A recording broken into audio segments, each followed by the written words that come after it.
This is where business ideas and passions turn into profit. Whether you're dreaming of becoming your own boss but don't know how to get started, or have already started a side hustle and wish to grow it exponentially, your host, Victoria Wick, can help you turn your passion-based business ideas into profit. Welcome to Million Dollar Passion. Here is your host, world-renowned jewelry designer and home shopping TV celebrity, Victoria Wick.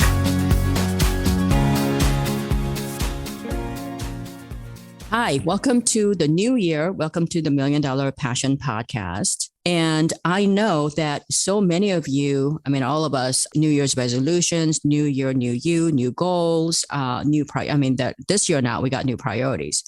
So if you always dreamt about, living a life of this, traveler, wanderer, doing what, you want to do with your life and be free, I actually have somebody who's turned her dream into a real life. And her name is Isabel Leon. And currently she's actually calling in from or chatting with us now from Peru. I will have Isabel tell you about how she was able to turn her dream into a reality, true reality, a real life. So without further ado, welcome to the show. Happy New Year to you, Isabel. Hi, Happy New Year. Thanks for having me. It's been a pleasure. Yeah. So listen, a lot of people, especially people your age, they dream about going to all these different countries. They, travel seems to be so glamorous. And if you're like me, you're probably like me because you travel a lot. I have this undying curiosity about how other people live, how other people lived before me. How do they, relationships, the food, the cuisine, the colors they come up with. It's just kind of amazing to go from place to place. And most people can't do that. They only dream about it. This is why all those travel blogs, all the travel magazines, they're just so popular. So tell me a little bit about how you came about doing that. How did you go? Did you wake up one morning and said, you know what, I'm tired of this. I'm just going to get up and just start traveling? Or was this like a planned decision, life decision? No, I would say it's an accumulation of different circumstances that happened to me. Like, I definitely always loved traveling, but it was this one experience that really opened my eyes to a whole different way of living. And that is when I booked a one-way ticket to Europe. So I'm from Singapore, I'm from Asia. I haven't been that far before, but I did a semester exchange in France. And that was when I did this really big, bold step to travel to so far on my own and really live in Europe like a local. And of course, I was a student back then. I had a student budget. And so I was utilizing different methods, different ways of living. And one of which was couch surfing. And this really, really, really helped me immerse in the culture because you're really living with a local, you're listening to their stories.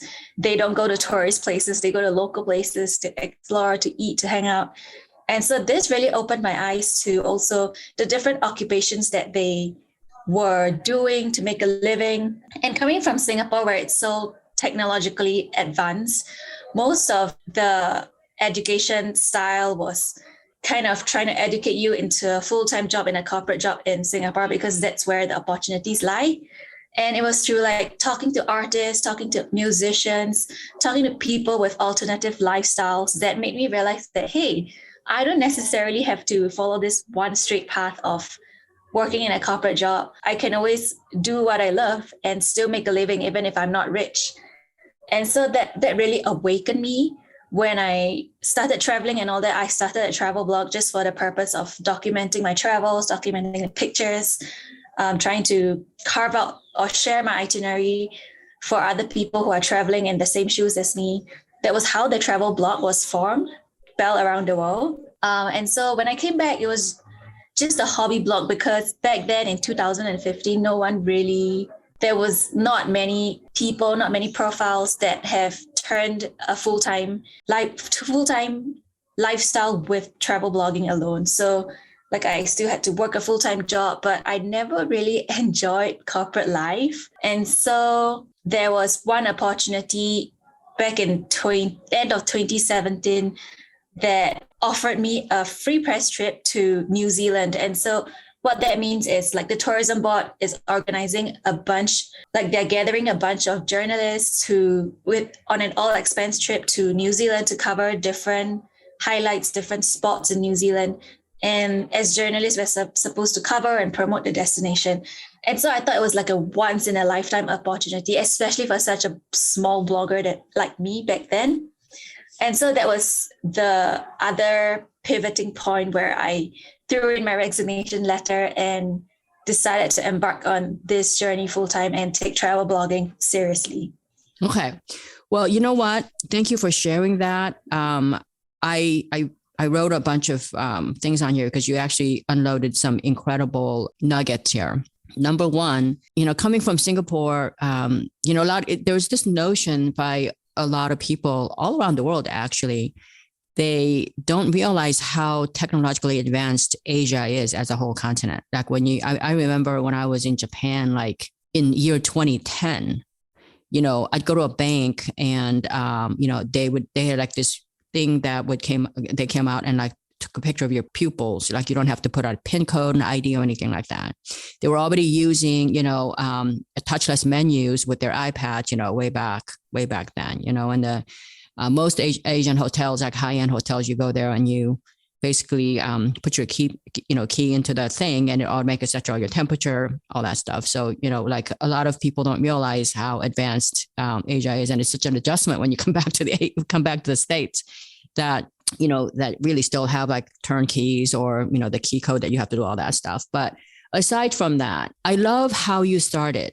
And I'm a huge believer in being authentic, being honest, and just doing something because you love to do it, not because you're getting paid a lot of money, not because like there was any thought that, when you said you started your travel blog to document your travels and to, share it so other people can follow that path or other people can get something out of that. And because you shared that originality, the authenticity, and you shared it freely, and you weren't, there was no expectation of making money, meaning, because a lot of times, a lot of bloggers who make money, with the expectations of making money, I mean, they're down to like how many words and how much time I can spend on those words. And, they look at keyword searches and pretty much after reading the blog, it's a paid blogger. So you started out just pretty much wanting to help other people, documenting. You were just so happy and joyful of what you were doing that you shared it. And, and it's really amazing when you write these blogs, even if you're not a professional writer, those feelings actually pop off the page, so, and people get attracted to that. And, it doesn't matter if you make a few mistakes or grammatical errors, or the thoughts aren't always like put together like a fine arts writer, and then the last thing you said was that you wanted to do this, you wanted to travel, be free, do your thing, even if you're not going to be rich. And I think there is a lot of wisdom to that as well. The word rich is also, how do you define the word rich? Because, I think there's richness in the life that you live, right? So you actually gained richness. So I like everything that you've said. Now, what I want to talk about is from that start, what you're doing now, and how you can help my audience. I mean, a lot of people in my audience dream about doing that, but the reality is they might have 4 kids, they might have, a job that they have to sustain themselves. Quite a few of my listeners actually are female entrepreneurs, juggling a lot. They are actually the glue to the society here. So now, along the way, you learned how to work with social media. You learned how, what's working in terms of social media, your blogging, the SEO, all of that came into the picture because you now have a substantial following, something like 50,000 people. It's not 5 million, but I always say I'd rather have 50,000 people loyal people that follow you, loyal people who connect with you than, 5 million followers that you don't know who they are. Right. So tell me a little bit about how you now help other people, get visibility and get noticed in this, world of the internet where very few people get noticed unless they spend an absolute fortune for it. Yeah, of course. So to share how I got there, I have to share how I got there. Basically, I did it, as you said, I was just writing freely. I was experimenting with different ideas, writing different kinds of articles, how to, things to do, where to visit. that sort of thing. And it was through studying my analytics that I found that beyond everything that you have to do as a blogger, growing your social following, creating videos, I found that the easiest way for me to get traffic was through SEO, search engine optimization. And so it was through SEO and thanks to SEO that I've been able to get consistent traffic, not counting the pandemic, because the pandemic made my traffic drop 75%. But beyond that, it has always been steadily increasing thanks to the knowledge of SEO and being able to write with proper keywords in mind. So, which is why at this point in 2020, during the pandemic, I've decided to pivot towards becoming more of an educator, because I felt like I've already mastered everything through all those years of blogging. And I found that SEO is really the key ingredient for growing your traffic quickly, even if you're a small business owner or if you've just started a blog. And so I created a free SEO course for your audience, and I'm happy to share about it. I can put the link in the show notes, I guess. And so, yeah, I really think it's very important to focus on SEO, because if anyone wants to grow a business, if anyone wants to monetize with your blog, it always takes traffic, it always takes lead generation, and that comes from new organic traffic. And so with more traffic, you'll then be able to monetize your site with maybe ads or have more sponsored opportunities, because your blog has a following, your blog has gained credibility. And so, yeah, that's why I'm starting to offer more SEO related tips to share with my audience. Yeah. So basically, it's really interesting because SEO is something that we all understand, but none of us really understand it. So, people, it just seems like such a world that most of us who, like I'm in jewelry design, it's a very different thing than engineering and all the other, even though I use a lot of designing software for that. I think that it's really, what Isabel is trying to say is that whether you're on social media, you've got a website, whatever that is that you do, you need to get some visibility. You need to actually, when somebody searches your topic, you want to kind of pop up there. And so basically the search engine optimization is, a lot of people are like really shy, or they turn away from SEO now because they feel like, they all believe in it, and therefore they spend all this money trying to impact their visibility, and they haven't gotten anywhere now, which is really interesting because you said something, another thing that's kind of interesting is that during the pandemic, something like March of 2020 to December of 2021, there has been like billions of dollars a month in increase in coaching. People who have no business coaching, people who don't know what they're doing coaching, people who just barely learned how to do something on Google are now teaching masterminds. So, SEO, it happened with SEO people, like way back when people who just barely knew a little bit more than other people were collecting money to tell you what to do with SEO. I think that, with everything in life, there's a shortcut. There is like a more direct, but more efficient way to get something done. And so I like the fact that you're able to, in your SEO, how you help people is that you help small business people who don't have a huge budget to be able to do what they can to get visibility so that you can get more money to your site, your traffic. You're right. Everything, in life, actually in business life has to start with, everything you do, blogging, your social media, everything actually impacts your SEO, whether you know this or not. So before I forget, so your SEO, just so that some of you who have to get off this podcast because, you got other things to do, you got bellaroundtheworld.com/sign-up that's SEO. So you can basically, we'll put that in the show notes as well. But I really love, what you're doing now, which is you are still living the life you want to live. Like you're in Peru. I mean, I don't know, like a lot of people can't even travel now, because of all the travel restrictions. And that's one thing I really do miss too, because I'm somebody who's very curious about, I have friends all over the world, literally all over the world. And, I envy you for being in Peru, like we're just talking about all the seafood, the Peruvian seafood is just great. And their art, that goes back thousands of years. That's really great too. So, Isabel, what if you had to give the small business owners just a couple of tips, like one advice, who wants to do what you do, what would your advice be? Yeah, I would say to start now. A lot of people, they put off starting a blog, they put off creating a website because they think that there's a bunch of technical jargon and there's a bunch of technical settings that they don't understand. But really, you just have to start creating content so that you can learn as you go. And as you apply the methods that you've learned, as you apply new learnings, you will slowly improve the website. And with patience, your lead generation will start coming in. People will start visiting your blog traffic. As long as you really put out quality content, as long as it comes from the heart, as long as you are really sharing what you know and providing the best value to your target audience. You know what? I'm so glad you said that. I love that advice you just gave. Get started, because let me tell you, I do a lot of coaching of, young female entrepreneurs, and that's exactly the experience I've had. A lot of people are like, oh my God, I don't know how to get started. It might take me, $4,000, or it might take me all these hours. I don't know what I'm doing.